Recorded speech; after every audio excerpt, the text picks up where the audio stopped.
وہ شخص یہ چاہتا ہے کہ اس کے رزق میں اور عمر میں برکت ہو تو وہ صلہ رحمی کرے۔ صلہ رحمی سے مراد ہے رشتہ داروں کے ساتھ اچھا سلوک کرنا، ناراض رشتہ داروں کو آپس میں جوڑنا۔ کسی کے ساتھ آپ کی ٹرمز خراب ہے تو آپ نے مطلب پہل کریں اس کے منانے میں، صلح کرنے میں، ٹھیک ہے۔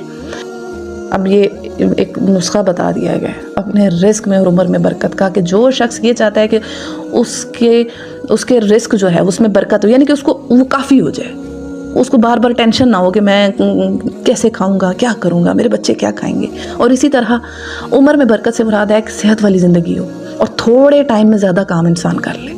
ہوتا ہے نا، کچھ لوگ 10 سال میں کچھ بھی نہیں کر پاتے اور کچھ لوگ جو ہوتے ہیں وہ 10 ماہ میں وہ کام کر لیتے ہیں۔ وہ اللہ کا ہاتھ ہوتا ہے، ان پہ برکت ہوتی ہے ان کے وقت میں۔ کتنے ایسے سلفین ہیں کہ جو مطلب اتنے تھوڑے وقت میں انہوں نے اتنی کتابیں لکھ دی۔ اور اسی طرح رزق میں برکت ایک ہوتا ہے لفظ کثرت ہوتا ہے بہت سارا رزق۔